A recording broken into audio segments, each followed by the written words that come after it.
नमस्कार जी, मेरा नाम रमन है और आज मैं बात करना चाहता हूँ आपके साथ चाइना के बारे में। चाइना क्या कर रहा है इस टाइम इंडिया के अंदर? चाइना ये कर रहा है जी, जो कोरोना के टाइम में हमारे स्टूडेंट इंडिया के चाइना में पढ़ते थे, तो उस टाइम चाइना से कोरोना के कारण इंडिया सरकार उन स्टूडेंट को वहाँ से लेकर आई थी।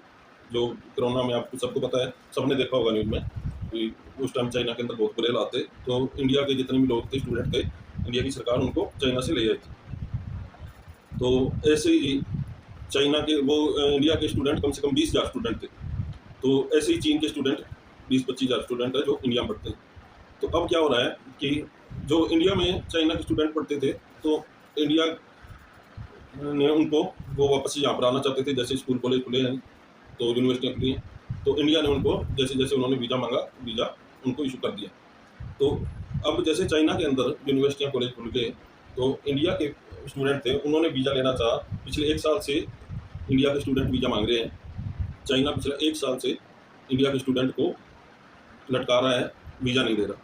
पहले तो चाइना ने बोला कोरोना है इसलिए नहीं दिया, कोरोना का बहाना था सीधा। हालाँकि चीन के अंदर तो खुल गया था सब कुछ, आपने देखा होगा न्यूज़ के अंदर। उसके बाद में चीन ने बोला भी, जब कोरोना का माहौल शांत हो गया सब कुछ, भी वैक्सीन लगनी चाहिए। वैक्सीन स्टूडेंट ने इंडिया की वैक्सीन लगवा ली। उसके बाद चीन ने बोला भी इंडियन वैक्सीन को हम नहीं मांगते, चाइना की वैक्सीन होनी चाहिए। तो इंडियन स्टूडेंट ने नेपाल और बांग्लादेश से जैसे भी उनको जुगाड़ किया गया, वहाँ से जाकर लगवानी पड़ी या मंगवा कर लगवानी पड़ी, तो वो लगवा ली और उनका सेट जो लेना था वो भी ले लिया चाइनीज वैक्सीन का। तो उसके बाद भी चाइना वीज़े नहीं दे रहा है और बोल रहा है, अब फाइनल के अंदर जब इंडियन एम्बेसी ने बोला भी वीज़े आप क्यों नहीं इशू कर रहे हो, तो चाइना ने बोला भी जो इस सेमेस्टर की पढ़ाई है वो आपको ऑनलाइन ही करवाई जाएगी, आपको वीज़े नहीं दिए जाएंगे। अच्छा, ये क्यों कर रहा है चाइना ऐसे? तो चाइना क्या करता है ये, चाइना के जो जासूस हैं, जो जैसे भी जासूसी करते हैं, तो वो कभी भी अपने जैसे अपने इंडिया के अंदर रो है, वैसे चाइना की एजेंसी है जो, वो अपने जैसे दूसरे देशों की जासूस या एजेंसियाँ काम करती हैं, वैसे चाइना की एजेंसियाँ काम नहीं करती। चाइना की जो जासूसी करवानी होती है चाइना ने जिस भी देश में, यहाँ तो वहाँ पर चाइना स्टूडेंट भेजता है और यहाँ फिर टूरिस्ट भेजता है, उनके ज़रिए करवाता है। अगर आम लोगों से करवाता है, जो भी काम करवाना होता है, अगर वो नहीं करता, चाहे वो स्टूडेंट है या टूरिस्ट है, तो उसके घर वालों को उठा लिया जाता है और तब तक नहीं छोड़ा जाता जब तक वो चाइना जो चाहता है वो काम ना कर दे। तो जी ऐसे ये चाइना इंडिया के अंदर अपने स्टूडेंट से करवाता है और इंडिया ने उनको वीज़ा दे भी दिया। हालाँकि हमसे ज़्यादा सरकार को, अपनी एजेंसियों को पता है, पर अपने को जितनी खबर आती है उतना बात करते हैं। तो इंडिया ने तो वीज़े दे दिए और ऐसा ही कुछ कर रहा है चीन अपने मोबाइल के को लेकर।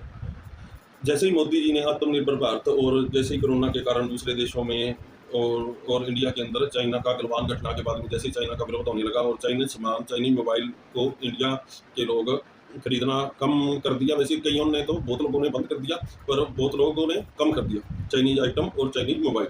तो अब चाइना कर रहा है इंडिया के यूथ को टारगेट। उसका कारण ये है कि चाइना, सबको पता है, चाइना अपने मोबाइल के जरिए और अपने जो भी गैजेट होते हैं इसके चाइनीज आइटम के जरिए, एक तो इंडिया के अंदर ये जो 5th जनरेशन बार है, जो ये डाटा है, इसके लिए अगला 2021वीं सदी का जो ऑयल होगा वो डाटा ही होगा, ये सबको पता है। और चीन वही डाटा इकट्ठा कर रहा है और वो कैसे होगा, इनका जो चाइनीज आइटम है उनके जरिए। जैसे उसके अंदर सबसे मेन आता है मोबाइल।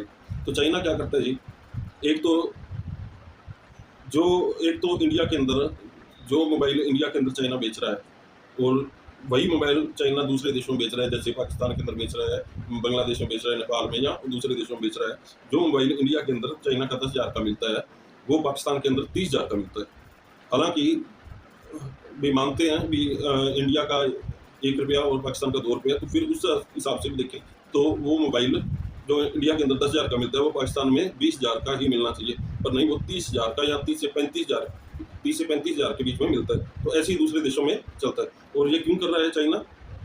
एक तो इसलिए कर रहा है, जो अब इंडिया के अंदर कंपनियां आ रही हैं, जर्मनी की, जापान की, यूएसए की, भी वो कंपनियां यहाँ पे चाइना की कंपनियों के आगे ना टिक सके। जैसे वीवो, ओप्पो, वन प्लस और रियलमी, रेडमी, शोमी, जो भी इनका है चाइनीज मोबाइल है वो। एक तो वो टिक ना सके और एक इंडिया के लोग उनके पास और कुछ चारा हो ही ना चाइनीज मोबाइल खरीदने के सिवा, क्योंकि चाइनीज मोबाइल से सस्ता और कोई मोबाइल नहीं मिल रहा। आपको भी पता है भी इस टाइम सबसे कम दाम इनके जो चाइना के ये मोबाइल है रियलमी, एमआई के, रियलमी के और वीवो के, ओप्पो के, वन प्लस के, रेडमी के, इनकी ही है। तो इसलिए चाइना वो मोबाइल इंडिया के अंदर सबसे सस्ते बेच रहा है। और वो चाइना यहाँ तक कर रहा है कि अपने मोबाइल के अंदर से चाइना जो प्रॉफिट है, जो दूसरे देशों से 100% लेता है, तो इंडिया से वो प्रॉफिट चाइना ने 5% से भी कम कर दिया है। जैसे नाम बराबर चाइना की कंपनियों को इंडिया के अंदर मोबाइल बेचने के अंदर कुछ ज़्यादा नहीं बच रहा, फिर भी चाइना इंडिया के अंदर मोबाइल बेच रहा है। और उसका कारण एक तो डाटा जो चाइना चोरी करता है, जिसके लिए इंडिया सरकार ने इनके जो ऐप बंद किए थे, वो एक तो ऐप के जरिए करता है और एक मोबाइल तो आ ही जाए, मोबाइल के अंदर सब कुछ आ ही जाता है। ऐप बंद वो भी इसी कारण से किए थे, वही अब वो चाइना मोबाइल के जरिए कर रहा है। तो चाइना चाहता है भी इंडिया का जो आत्मनिर्भर भारत का जो सिस्टम है वो कामयाब ना हो, और इंडियन जितने भी इंडियन है वो चाइनीज आइटम ही खरीदे। उसका कारण आपको पता है, एक इंडिया एक बहुत बड़ी आबादी है, 135 करोड़ आबादी है। दूसरे देशों का लगाया जाए तो दूसरे 20 देश की आबादी भी इतनी नहीं है जितनी इंडिया की। और इंडिया ने अगर बंद कर दिया तो आने वाले टाइम में इंडियन लोगों ने चाइनीज आइटम बंद कर दिया, चाइनीज आइटम की जगह कोई इंडियन कंपनी या कहीं और की कंपनी, जैसे सैमसंग, नोकिया, माइक्रोमैक्स, ये कंपनियां हैं, और भी काफ़ी अब नई आई है, जैसे पोको, शायद तक ऐसी कुछ और कंपनियां हैं। तो वो अगर इंडियन यूथ वो मोबाइल खरीदने लग गए या वो चाइनीज आइटम बंद कर दी, तो चाइना को आने वाले टाइम में बहुत बड़ा घाटा होगा। तो एक तीर से दो शिकार कर रहा है चाइना, एक तो डाटा और एक दूसरा इंडियन यूथ है जो उसको किसी भी हाल में अपने हाथ से नहीं निकलने देना चाहता मोबाइल और जो इसके चाइनीज गैजेट आ रहे हैं और उनके जरिए। पिछले दिन आपको पता होगा जो बेंगलोर के अंदर आईफोन कंपनी खुली थी, नई मोबाइल की यहाँ पे मैन्युफैक्चरिंग होने के लिए जो नई कंपनी खुली थी, वहाँ पे बहुत तगड़ा हल्ला हुआ था, एक भीड़ ने हमला कर दिया था कंपनी पर, वो भी चाइना ने ही करवाया था। तो चाइना ऐसा कुछ करता रहता है और अब कर भी रहा है, ये लोगों को पैसे देकर।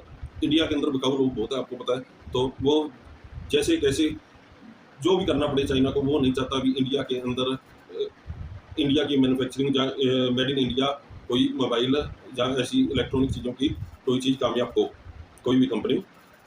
तो ये कुछ कर रहा है। बाकी जहाँ तक हो वहाँ तक चाइनीज मोबाइल और चाइनीज आइटम ना खरीदो। वैसे कुछ ना कुछ ऐसी आइटम होती है जो लेनी पड़ती है चाइना की, जिसका कोई और रास्ता नहीं होता, जहाँ और कोई कंपनी जहाँ उसके बराबर नहीं होती। पर जहाँ तक हो सके, जहाँ तक भी हो सके, चाइनीज आइटम ना खरीदो। आपको पता है इंडिया का सबसे बड़ा दुश्मन चाइना है, और इंडिया का क्या, अब इस टाइम चाइना दुनिया के लिए सबसे बड़ा खतरा है। और आपको आने वाले टाइम में धीरे धीरे पता चल जाएगा। वैसे चाइना के मैटर पर आपको मैं एक दो वीडियो और बनाकर दूंगा, वहाँ उसमें आपको डिटेल से बताऊंगा भी चाइना कैसे कैसे कर रहा है, क्या क्या कर रहा है इंडिया के खिलाफ। और जहाँ तक हो सके चाइनीज आइटम मत खरीदो, मोबाइल तो खास करके ना खरीदो। जितने भी ये हम बड़ी बड़ी कंपनी के सीईओ देखते हैं, जो फेसबुक का है, जो एप्पल का है, वो अपने खुद के आईफोन के अंदर भी चाइना के डर से इनके जो मोबाइल के जो फ्रंट कैमरा और बैक कैमरा होते हैं, उनके ऊपर ऐसे टेप लगा के रखते हैं कि चाइनीज इस डाटा के कारण ही भी उनका कोई डाटा लीक ना हो। तो हो सके तो आप भी इन चाइनीज मोबाइलों से और इनके गैजेट से बचकर रहो। थोड़ा महंगा मिल जाता है, माइक्रोमैक्स है, सैमसंग है, पर चाइना से बचो और चाइना की आइटम। अभी के लिए इतना ही, बाकी अगली वीडियो में रहेगा। नमस्कार।